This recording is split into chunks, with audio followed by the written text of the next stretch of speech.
Bien, hermanos, sé que el calor está un poco arreciando, lo voy a bajar un poquito, no le llega ahí, ¿verdad? ¿Está bien? ¿Ahí está bien? Bien. Bueno, me hizo acordar Nehemías 8, cuando el pueblo estaba ahí atento en Jerusalén, afuera, estudiando la palabra de Dios, y el clima no era como el que tenemos hoy en día, era un clima duro, áspero, calor. Pero más sin embargo el pueblo estaba ahí atento a la palabra. Por más de 3 horas ellos estuvieron ahí escuchando la palabra del Señor. Y hoy precisamente vamos a un capítulo realmente muy importante. Hechos capítulo 4. Hechos capítulo 4. La verdad se me olvidó, pero tenía toda la intención de poner en el grupo que leyeran el capítulo 4. Pero bueno, esa va a ser la tarea. Me gustaría mucho que lo estuvieran leyendo, releyendo, capítulo 3, capítulo 2, capítulo 1, que estemos leyendo el libro de Hechos. Trae mucha bendición. Y hoy precisamente nos toca estudiar los versículos del 1 al 6. No vamos a ver muchos versículos, es un capítulo que realmente vale la pena ir despacio. Hechos capítulo 4, versículos 1 al 6, dice la palabra: hablando ellos al pueblo, vinieron sobre ellos los sacerdotes con el jefe de la guardia del templo y los saduceos, resentidos de que enseñasen al pueblo y anunciasen en Jesús la resurrección de entre los muertos. Y les echaron mano y los pusieron en la cárcel hasta el día siguiente, porque era ya tarde. Pero muchos de los que habían oído la palabra creyeron, y el número de los varones era como 5,000.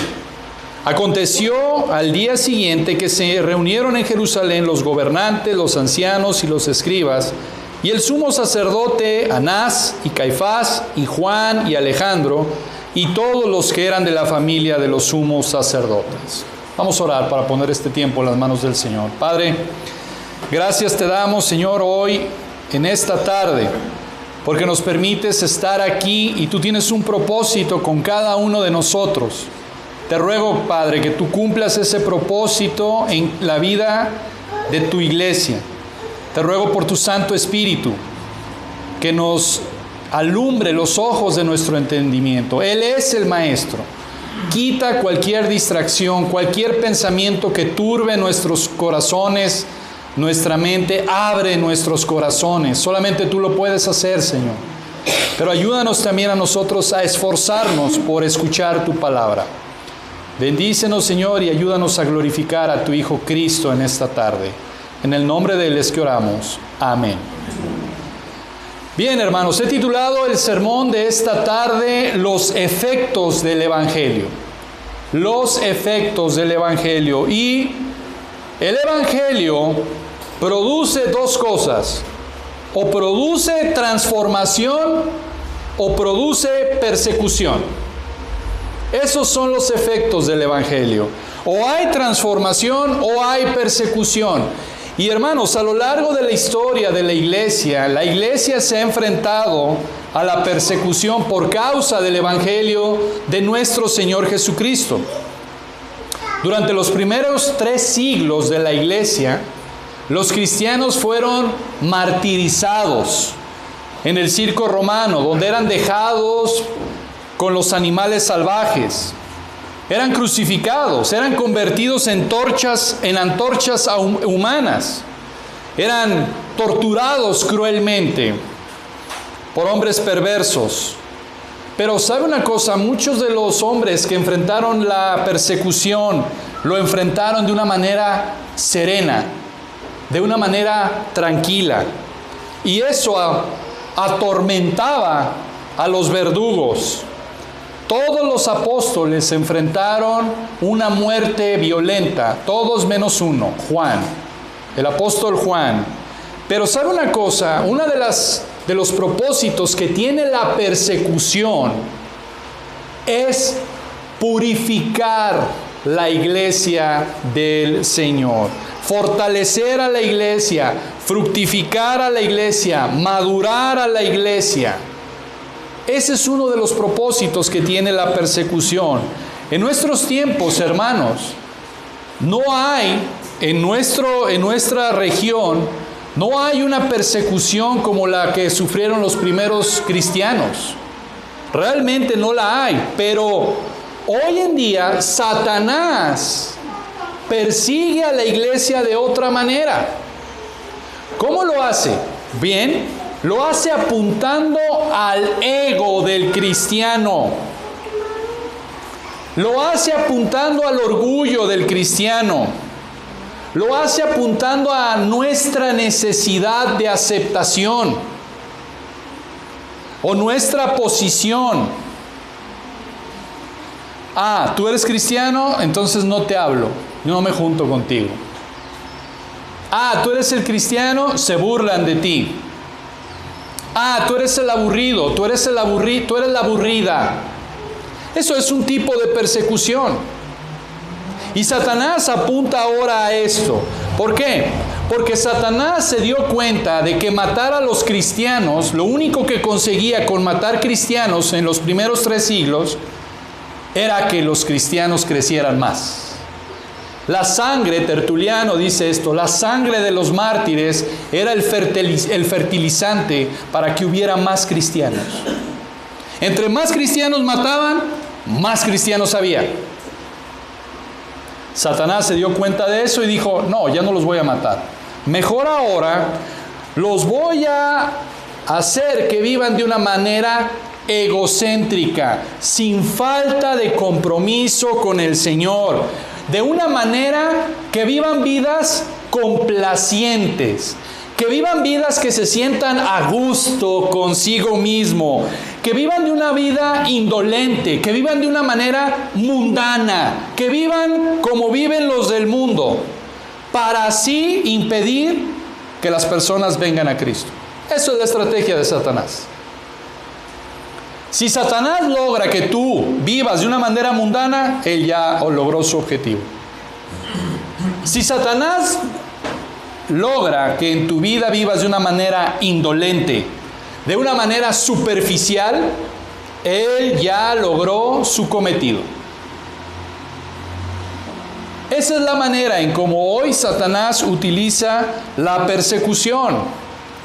Pero en el libro de Hechos vemos que no tardó mucho la oposición en hacerle frente a la iglesia. Y esta oposición vino de los mismos líderes judíos, de los mismos sacerdotes del templo, de los mismos líderes que habían matado a Jesús. Por ejemplo, vemos en Hechos capítulo 4 la primera persecución, pero también lo vemos en Hechos 5, lo vemos en Hechos 7, lo vemos en Hechos 8, capítulo 8 y capítulo 12. Hechos 4, 5, 7, 8 y 12 narran precisamente las persecuciones. Ahora, hermanos, que la iglesia enfrente persecución no era algo sorpresivo. No fue sorpresa que la iglesia enfrentara persecución. El Señor Jesucristo lo advirtió precisamente ahí en Juan capítulo 15, versículos 18 al 20. No lo busque, lo voy a leer, anótelo, lo puede leer en su casa. Juan capítulo 15, versículos 18 al 20. Jesús declaró y dijo: si el mundo os aborrece, sabed que a mí me ha aborrecido antes que a vosotros. Si fuerais del mundo, el mundo amaría lo suyo, pero no sois del mundo. Antes yo os elegí del mundo, por eso el mundo os aborrece. Acordaos de las palabras que yo os he dicho: el siervo no es mayor que su Señor. Si a mí me han perseguido, también a vosotros os perseguirán. Si han guardado mi palabra, también guardarán la vuestra. También en Juan 16:2, Jesús hace esta advertencia: os expulsarán de las sinagogas. Y aún viene la hora cuando cualquiera que os mate pensará que rinde servicio a Dios. Segunda de Timoteo 3:12 también dice, para esto fuisteis llamados, porque también Cristo padeció por nosotros, dejándonos ejemplo para que sigáis sus pisadas. Hechos capítulo 4 relata el primer brote de persecución a la iglesia. Y hoy en esta mañana vamos a ver tres cosas. Esta es la estructura del sermón. Número 1, cómo enfrentar la persecución. La persecución viene, la persecución está, pero ¿cómo la debemos de enfrentar? Vamos a ver también, número 2, los saduceos. ¿Quiénes eran los saduceos? Y número 3, para mí es el más importante, el Evangelio es poder de Dios para transformación. Así es que vamos al versículo 1, vamos a ver estos tres puntos el día de hoy. Dice el versículo 1, hablando ellos al pueblo, vinieron sobre ellos los sacerdotes con el jefe de la guardia del templo y los saduceos. Versículo 1. Vemos aquí cómo Pedro y Juan, los predicadores, predicaban fielmente la doctrina de Cristo. Hablaban a los creyentes y a los no creyentes. Y el Espíritu Santo en los no creyentes producía convicción y conversión. Y en los creyentes, consolación y consolidación. El Espíritu Santo en los no creyentes producía convicción y conversión. Y en los creyentes, consolación y consolidación. Hermanos, la necesidad más profunda de las personas es confesar su pecado, arrepentirse, convertirse, creer en Cristo. Esa es la necesidad más grande que tiene el ser humano. Vea lo que dice el versículo 26 del capítulo 3. A vosotros primeramente Dios, habiendo levantado a su Hijo, lo envió para que os bendijese, a fin, con el propósito de que cada uno se convierta ¿de qué? De su maldad. La necesidad más grande, más profunda del ser humano es conversión, arrepentimiento, creer en Cristo. Y sabe una cosa, la predicación bíblica confronta, corrige el pecado a través de la palabra de Dios. Hermanos, toda predicación que no esté confrontando el pecado y no demande corregirlo, es todo menos una predicación bíblica. La predicación bíblica, la predicación apostólica es una predicación que demanda arrepentimiento, conversión. Si eso no estás escuchando en la predicación no es bíblica. No es una predicación bíblica. Y vean, hermanos, los líderes religiosos estaban conscientes de lo que estaba pasando. ¿Qué es lo que acababa de pasar? El milagro de haber sanado a un hombre paralítico de nacimiento. Y este hombre tenía más de 40 años. Y este hombre nunca aprendió a caminar, nunca aprendió a correr. El poder del Señor lo levanta, camina, corre, está brincando, adorando y alabando a Dios. Y los líderes religiosos estaban conscientes de ellos. Pero escuche esto, hermanos, ¿dónde está el problema y la cegazón? A ellos no les importaba el milagro que acababa de hacerse. A ellos no les importaba la sanidad del cojo.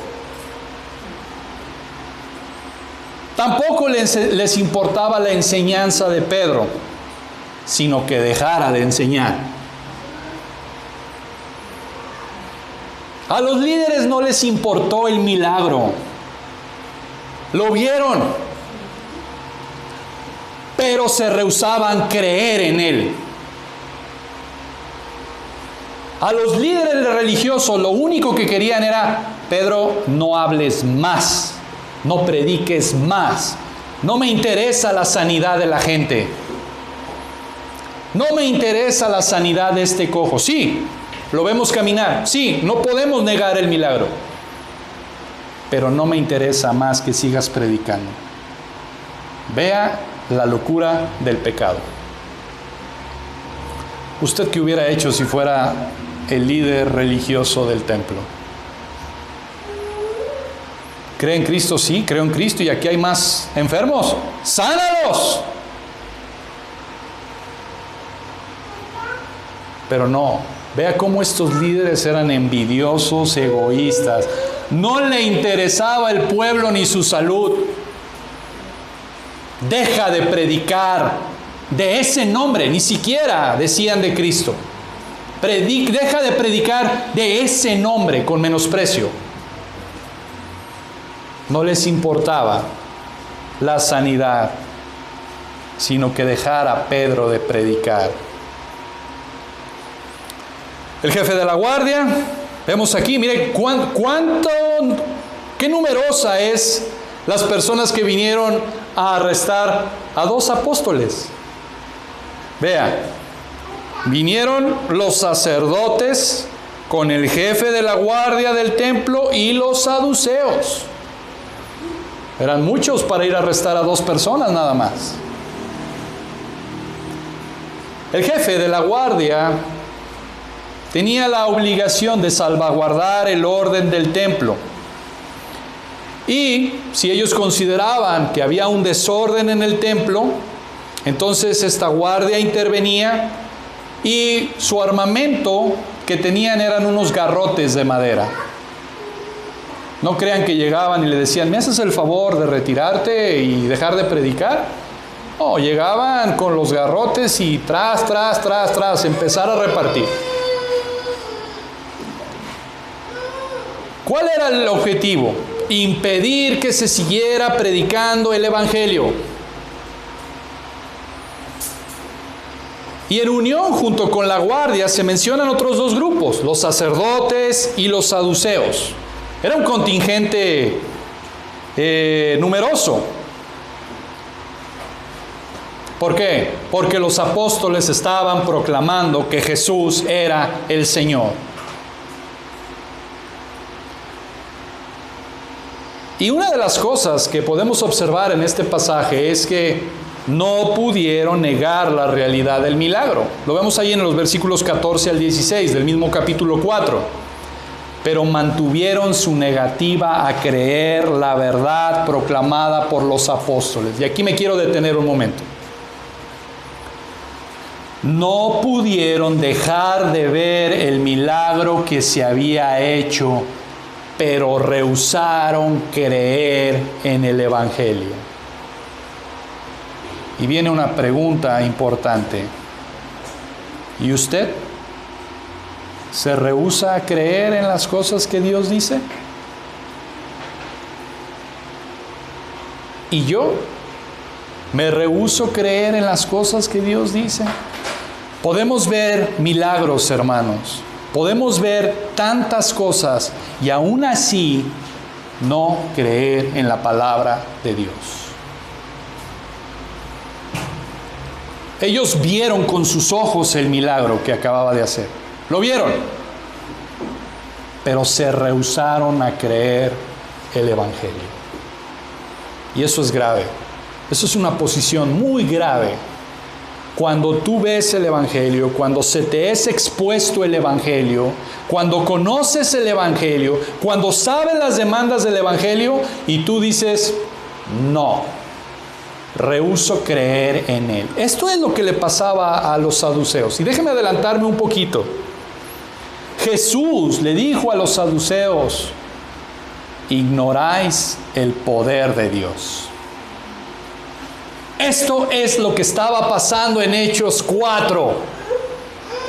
Deliberadamente ignoraban el poder de Dios. Vieron el milagro, vieron a este hombre por más de 40 años lisiado, y ahora lo ven corriendo, lo ven caminando, lo ven saltando, y aún así deciden ignorar el poder de Dios. Es realmente trágico, es realmente triste, es realmente incomprensible, pero hoy en día pasa exactamente lo mismo también con nosotros. Cuando nos rehusamos a creer en Dios o creerle a Dios.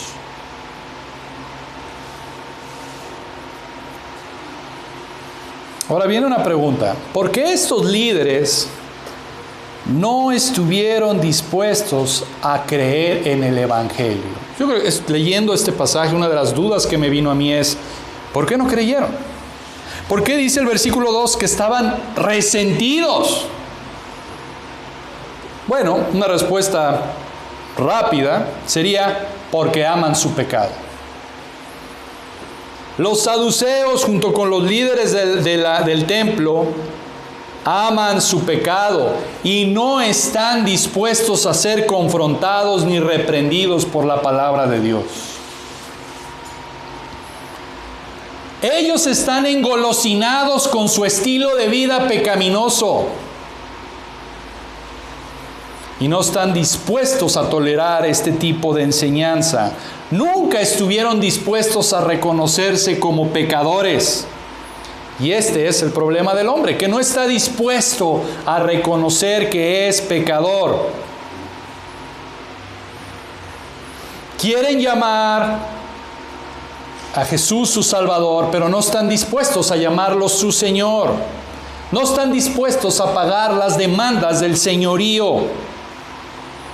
Y aquí está, hermanos, al hombre natural, que es un hombre muerto, le gusta la religión de la muerte. ¿Cuál es la religión de la muerte? Las apariencias, las obras muertas, los ritos, la religiosidad, la apariencia, la hipocresía, la moralidad, las tradiciones, el misticismo. Esa es la religión de la muerte. Esa es la religión que a los hombres les seduce, les encanta. Ese es el tipo de religión. Pero cuando alguien viene y les enseña la vida, la resurrección de entre los muertos para vida, se enojan, se molestan, de tal manera que se resienten y quieren acabar con ellos. Mire, acompáñeme rápidamente. Vamos a Apocalipsis, capítulo 11. Capítulo 11, versículos 7 al 10. Me voy a adelantar. Dice, cuando hayan acabado su testimonio, la bestia que sube del abismo hará guerra contra ellos y los vencerá y los matará. Está hablando de los dos profetas en el futuro. Está hablando de Enoc y de Elías. Versículo 8. Y sus cadáveres estarán en la plaza de la grande ciudad que en sentido espiritual se llama Sodoma y Egipto, donde también nuestro Señor fue crucificado. Vea versículo 9. Y los pueblos, tribus, lenguas y naciones verán sus cadáveres por 3 días y medio y no permitirán que sean sepultados. Y los moradores de la tierra se regocijarán sobre ellos y se alegrarán y se enviarán regalos unos a otros, porque estos dos profetas habían atormentado a los moradores de la tierra. Esto es lo que produce el Evangelio. Cuando tú predicas el Evangelio, atormentas y causa disgusto. Vea, estos dos hombres habían sido muertos y todo el mundo estaba ¿qué? Feliz, porque estos dos ya no nos van a atormentar con su Evangelio. No queremos evangelio, no queremos a Cristo. Esto es el corazón del hombre. Aborrece. Ni siquiera los van a enterrar. Ahí los van a dejar y el pueblo, todo el mundo va a estar contento, intercambiando regalos, porque estos dos profetas habían sido muertos. Pero aunque estos dos hombres estén muertos, la palabra de Dios no está muerta. Y Él los va a resucitar. Pero vea lo que produce la palabra de Dios. Este es el mismo efecto que produjo en los sacerdotes. Resintieron que se enseñase al pueblo. ¿Y sabe por qué se resintieron los saduceos? Bueno, número uno, porque el evangelio confronta, hiere, lastima. Pero también se resintieron porque como estos hombres del vulgo, galileos, considerados lo peor de Israel, están enseñando cuando nosotros que fuimos a la escuela teológica y pasamos tantos años estudiando, ¿cómo es que estos pueden enseñar que al igual o a la par que nosotros? Envidiosos, egoístas. Pero sabe una cosa, cuando se predica el evangelio puro, pasan dos cosas. O lo amas y te conviertes, o lo aborreces y te resientes. Y sabe una cosa, muchos de los líderes judíos, como hoy en día también, quieren tener a Dios de su lado, pero no quieren renunciar a sus estilos de vida pecaminosos. Quieren tener a Dios de su lado, quieren tener el favor, los beneficios de Dios, pero no quieren renunciar a sus estilos de vida. Hoy también pasa lo mismo. Queremos a Dios de nuestro lado, pero no quiero dejar mi estilo de vida pecaminoso. No quiero dejar mi pecado. Ese pecado que tengo ahí, secreto, pero no lo quiero dejar.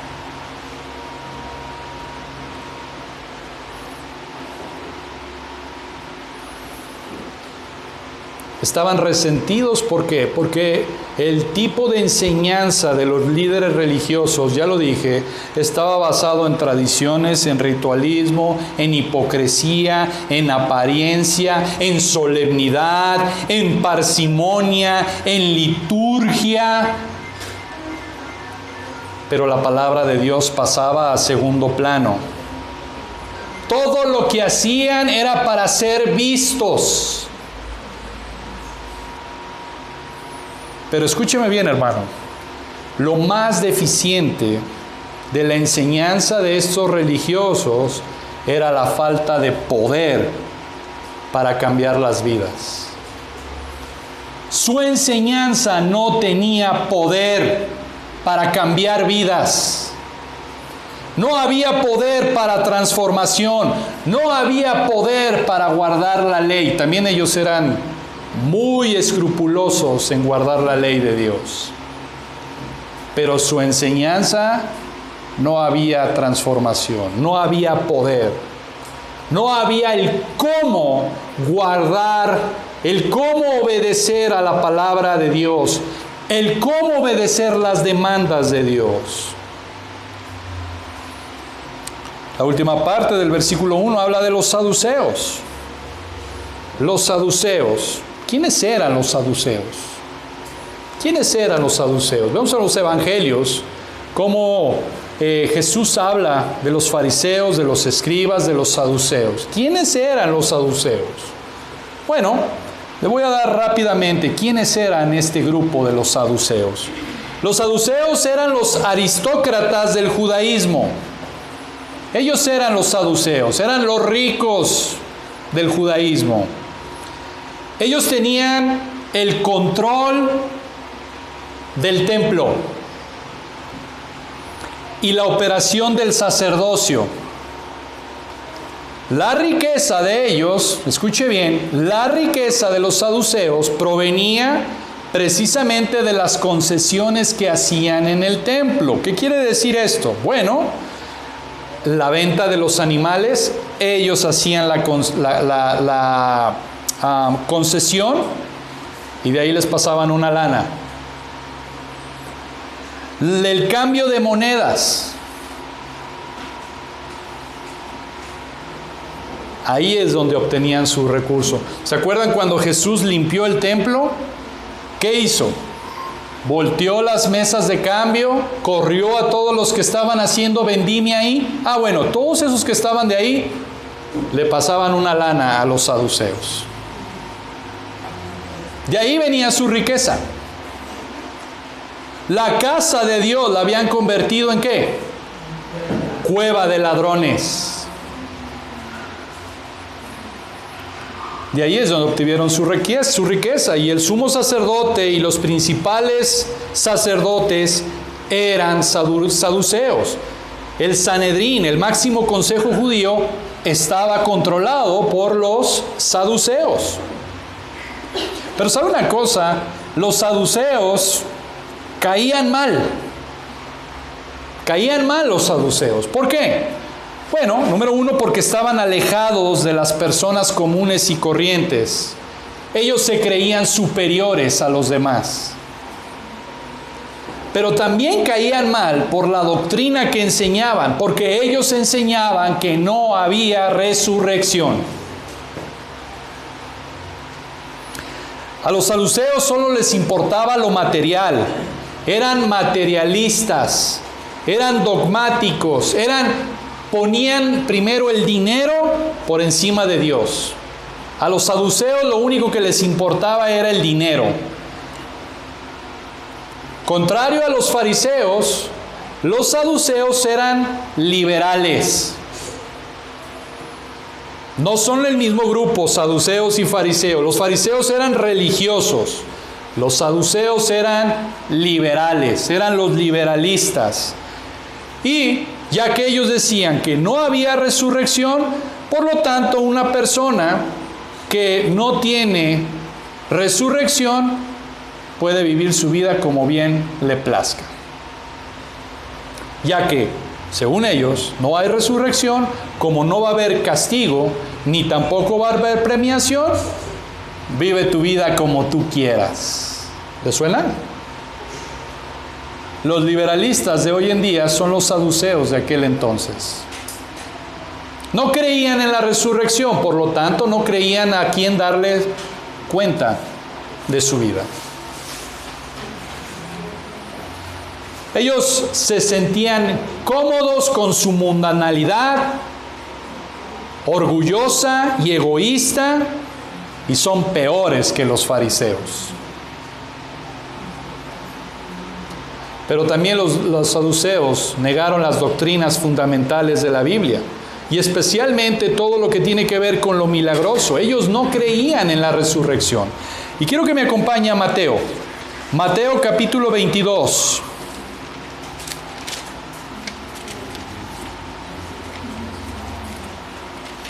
Versículos 24 al 28. Mateo 22, capítulo 22, versículo 24 al 28.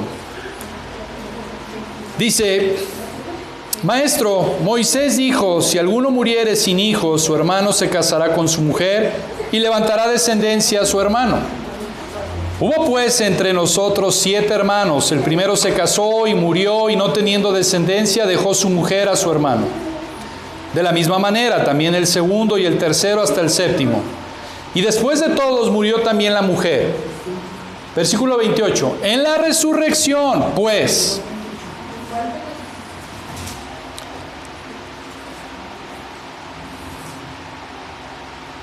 ¿de cuál de los 7 será ella mujer, ya que todos la tuvieron?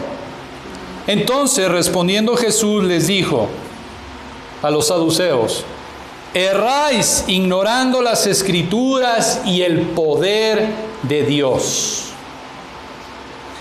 Cristo los condena por su incredulidad y expuso su analfabetismo bíblico. Eran ignorantes de las Escrituras, ignoraban el poder de Dios. Hermanos, estas palabras les caló en lo más profundo de su ser. Decirles ignorantes de las Escrituras y del poder de Dios, porque eran las cosas que más orgullo les causaba a ellos.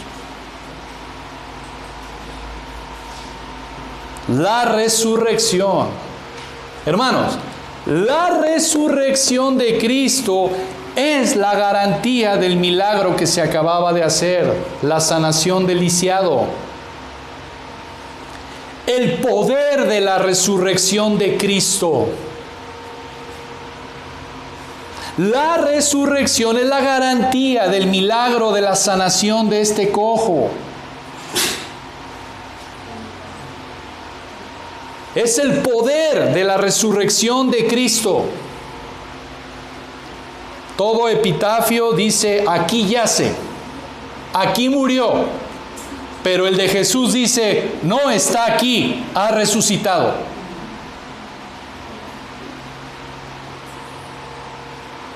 El poder de la resurrección. Yo dije que la falta de los saduceos era el poder en su doctrina. Bien, aquí está el poder de la resurrección de Cristo. Y quiero que me acompañe a Filipenses. Filipenses capítulo 3, versículo 10. Este es un versículo que en verdad deberíamos de estar memorizando, leyendo, estudiando, porque hay mucho de dónde escarbar. Filipenses capítulo 3, versículo 10. Dice la palabra, Pablo está diciendo, a fin de conocerle y el poder de su resurrección y la participación de sus padecimientos, llegando a ser semejante a él en su muerte. Pero quiero recalcar la primera parte del versículo. A Pablo lo que le interesaba era conocer a Cristo y el poder de la resurrección. Y si a Pablo le interesaba esto, eso quiere decir que a ti y a mí también. Aquí es donde debemos de estar. Conocer más a Cristo, conocer más del poder de su resurrección. ¿Por qué? Escuche bien, hermano. Porque la ley carece de poder. La ley no tiene poder. La ley condena. La carne no tiene poder. La carne es impotente, carece de poder. Pablo se propone conocer a Cristo. Ese fue el fundamento de la búsqueda de Pablo y esa debe de ser también nuestra búsqueda, nuestra constante, incansable búsqueda. Cristo, Cristo, Cristo, su poder, su poder.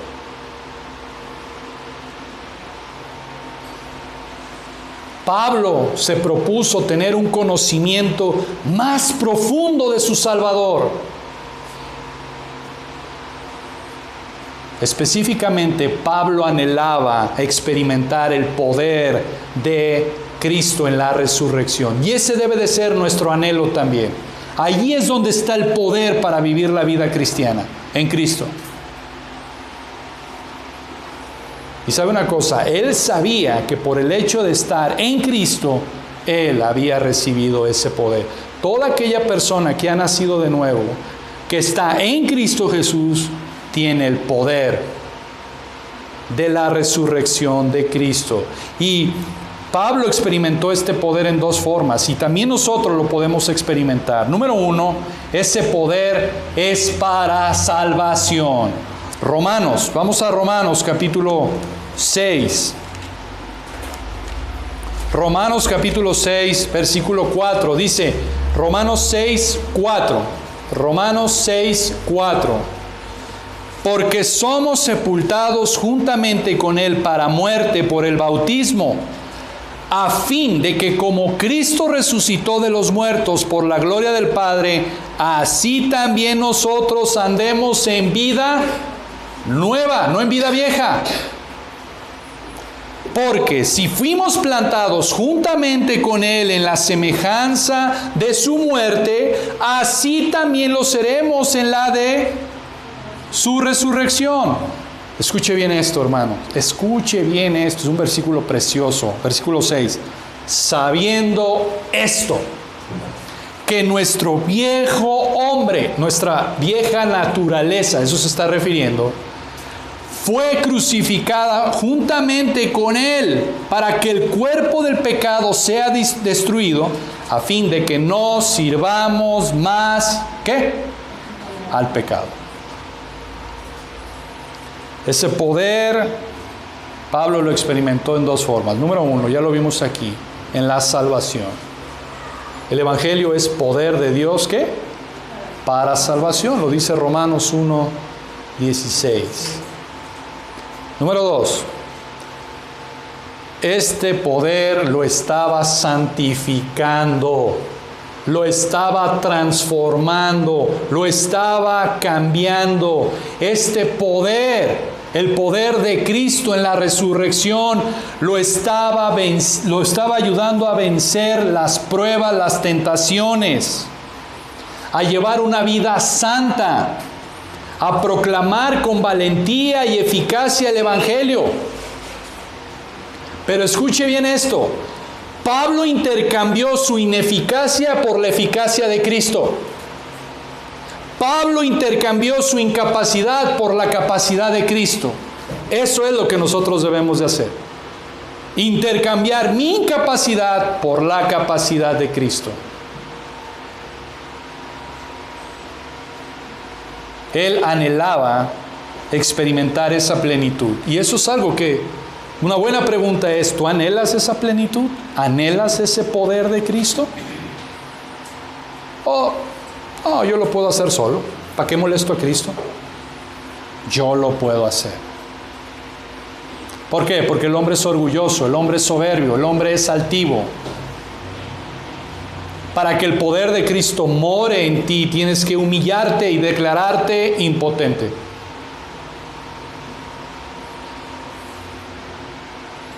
Esto es lo que tú y yo necesitamos. Esto es lo que tú y yo necesitamos. Conocer más a Cristo y el poder de la resurrección. Ser cada vez más y más conscientes del poder de la resurrección. ¿Cómo? Conociendo más a Cristo.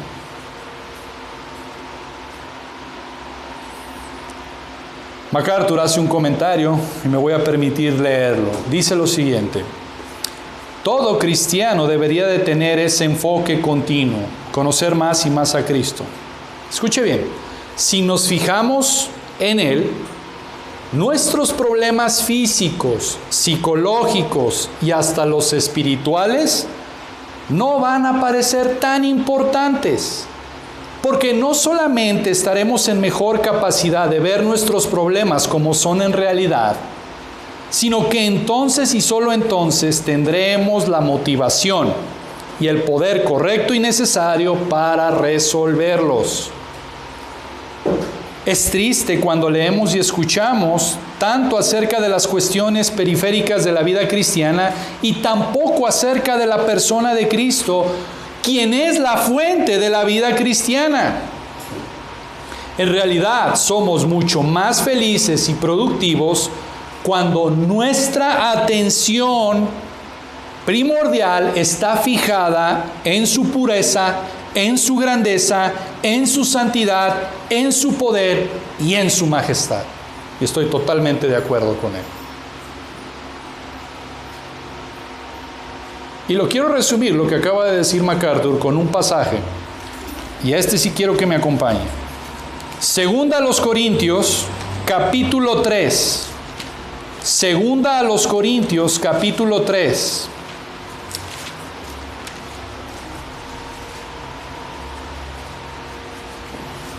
Versículo 18. Dice la palabra: por tanto, nosotros todos, mirando a cara descubierta como en un espejo la gloria del Señor, somos transformados de gloria en la misma imagen como por el Espíritu del Señor. ¿Qué está diciendo este pasaje? Mira a Cristo. Contempla a Cristo. 4:1 de ahí de 2 de Corintios. Por lo cual nosotros, teniendo nosotros este ministerio, según la misericordia que hemos recibido, no desmayamos. ¿Sabe cuál es el primer ministerio de los cristianos? ¿Sabe cuál es el primer ministerio? No es ni su familia, no es la iglesia. ¿Sabe cuál es su primer ministerio? Contemplar a Cristo. Ese es el primer ministerio de un cristiano, contemplar a Cristo. Eso es lo que está diciendo capítulo 3, versículo 18. Contemplar a Cristo. Y cuando usted contempla a Cristo, es transformado de gloria en gloria. Una vez un maestro nos explicaba esto como una bomba atómica. ¿Ha visto en las películas cómo cuando arrojan una bomba atómica y todo es transformado por la bomba atómica? Bueno, es algo similar con respecto a esto. Una persona que contempla a Cristo, aquí dice la palabra, va a ser transformado de gloria en gloria. Este es el primer ministerio del cristiano. Contempla a Cristo, mira a Cristo, conoce a Cristo, estudia a Cristo, profundiza en Cristo. ¿Y qué? El poder de su resurrección.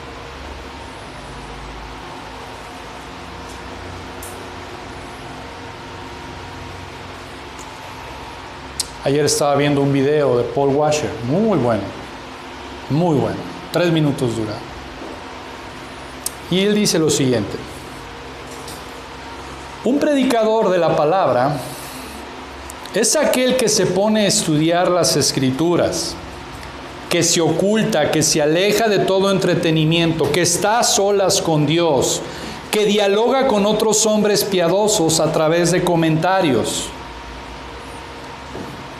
dedicados sus vidas a encontrar el oro de Dios en la persona de Cristo, en la Biblia, en el texto, y después traer esa belleza a ustedes con el propósito de maravillarlos. Eso es un predicador de la palabra. Un predicador de la palabra es aquel que se va, estudia la palabra, está dialogando con otros hombres por los comentarios acerca de Cristo. Después de que encuentra a Cristo, viene y lo presenta a ustedes.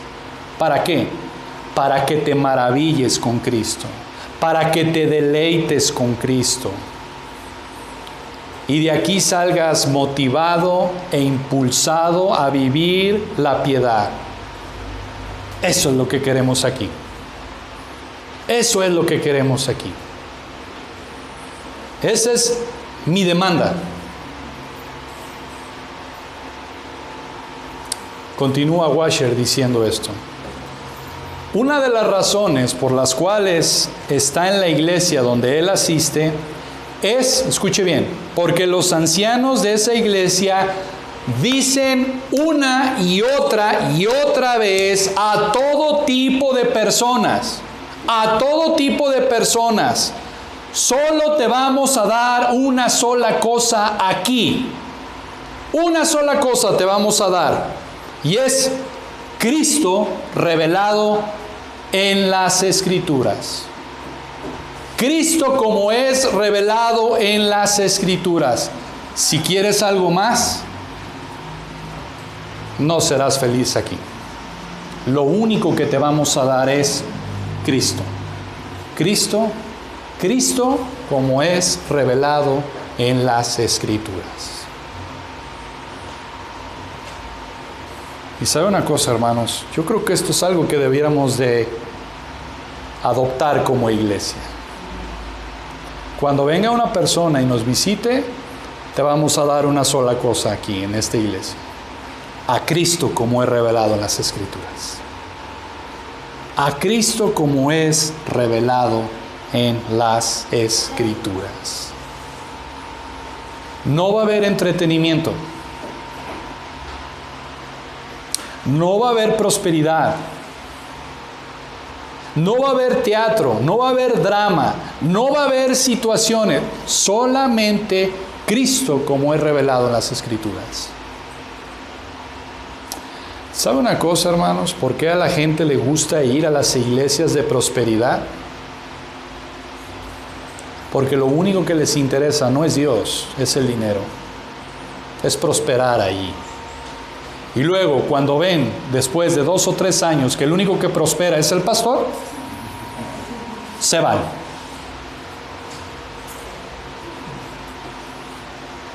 Pero aquí no. Aquí es Cristo. Nada más. Como es revelado en las Escrituras. Mi labor, junto con los demás que están enseñando, es eso: apartarse, estudiar encontrar las maravillas de Dios en Cristo y después venir y traerlo a ustedes. Para que ustedes también se maravillen y salgan de aquí motivados y digan, qué bueno es el pastor. No, no, no. Qué grande es el Dios que predican aquí. Qué grande es Cristo. Eso es lo que queremos. Eso es lo que queremos como iglesia. ¿Y sabe por qué lo digo? Porque aquí está contenido en la palabra de Dios. Vea el versículo 3 de Hechos capítulo 4. Aquí es donde está. Este versículo me impactó mucho. ¿Por qué? Porque en este versículo veo cómo el poder transformador del Evangelio fue una realidad en la vida de Pedro. Vea lo que dice el versículo 3. Y les echaron mano y los pusieron en la cárcel hasta el día siguiente porque era ya tarde. Y sabe, veo dos cosas en este versículo. Número uno, cómo debemos de enfrentar la salvación.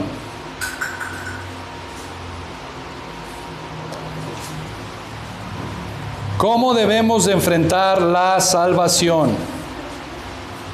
Y número dos, el poder transformador de Cristo. El poder transformador de Cristo. Mire, voy a intercambiar. Tenía el número 1 y tenía el número 2. Voy a empezar con el 2, porque esto me interesa mucho. Semanas atrás de este suceso, de Hechos 4, Jesús fue arrestado. ¿Se acuerdan qué hizo Pedro?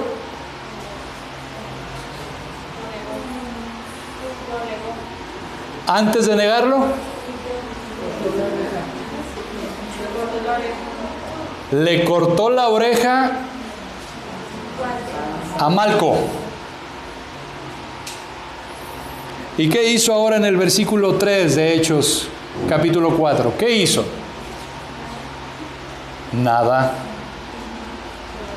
Enfrentó ahora la persecución tranquilo. ¿Ve el poder transformador de Cristo?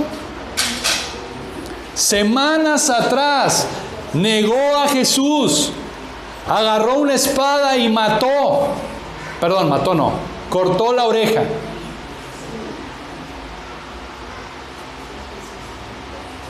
Y ahora no hizo ningún aspaviento. Ese es el poder de Dios en la vida de un hombre. Transformación. Pedro tuvo un encuentro con Jesús. Y sabe una cosa, hermano, cuando una persona tiene un encuentro con Jesús, no vuelve a ser la misma persona. No lo vuelve a hacer. No vuelve a ser la misma persona.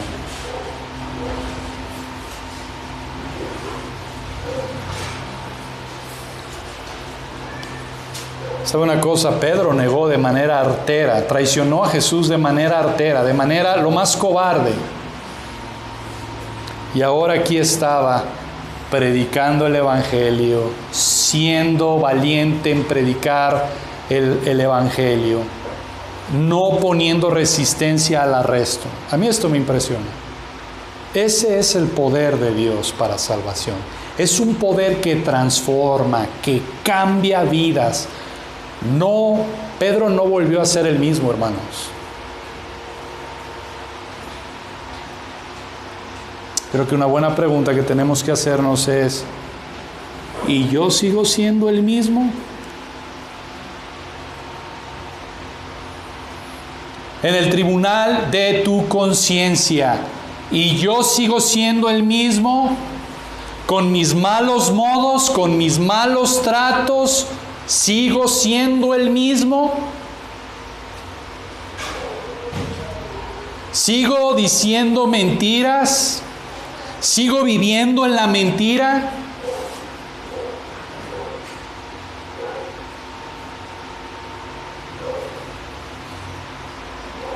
¿Hay transformación en mí? o sigues siendo el mismo? Este es el evangelio que predicamos. Un evangelio que transforma, que cambia, que no viene a solapar el pecado, que no viene a ser el mismo, sino un evangelio que demanda cambios. Porque Pedro cambió. ¿Por qué? Porque el evangelio es poder de Dios para salvación. ¿Siguen los problemas en mi casa, en mi hogar?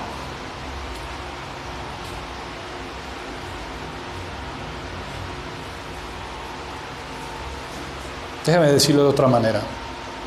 ¿No te gustaría un hogar transformado? ¿No te gustaría tener una familia diferente?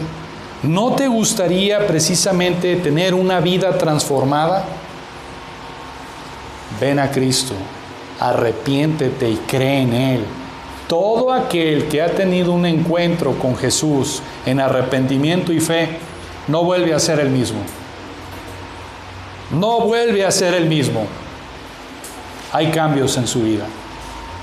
Hay cambios en su vida. Esto no es una mejora.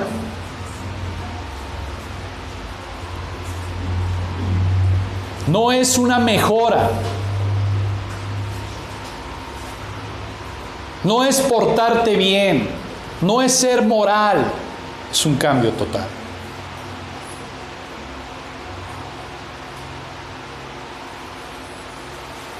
Pero mire a los saduceos. Ellos ignoraron el poder de Dios y ellos continuaron igual.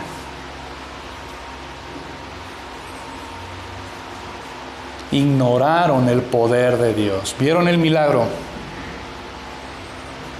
y decidieron no creer. Todo aquel que cree en Cristo, su vida es transformada. ¿Tu vida está siendo transformada? ¿Tu vida está cambiando? Ve el ejemplo de Juan.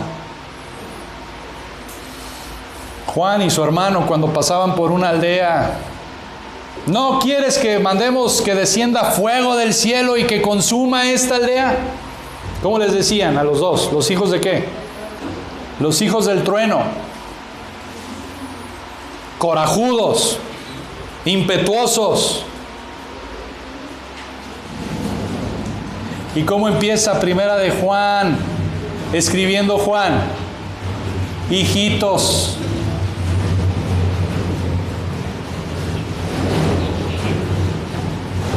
hubo un cambio en sus vidas. Hemos escuchado muchas veces: las personas no cambian. ¿Se acuerdan? ¿Lo han escuchado afuera? Las personas no cambian. Bueno, pero una persona, si está en Cristo, por necesidad va a cambiar. Por necesidad va a cambiar. ¿Por qué? Porque el poder de Cristo no lo va a dejar igual. Porque dice la palabra que aquel que comenzó en vosotros la buena obra, ¿qué? La perfeccionará hasta el día de Jesucristo. Oh, esto es glorioso. Este es un evangelio glorioso. Esto es un evangelio transformador. Esto no tiene nada que ver con las religiones del mundo. ¿Cuál es el llamado que te hago hoy en esta tarde? Ven a Cristo. ¿Estás harto de tu vida? Ven a Cristo. ¿Estás harto de las situaciones que estás viviendo? Ven a Cristo en arrepentimiento y en fe. No ignores, como los saduceos, el poder de Dios. No lo ignores. Porque el poder de Dios es para salvación a todo aquel que ¿qué? Que cree. Hermano, pero la elección, tú no te preocupes por la elección. La demanda es: cree. ¿Tú crees? Sí creo. Entonces eres elegido. ¿No crees? No, no creo. Entonces no eres elegido. ¿Cuál es tu problema?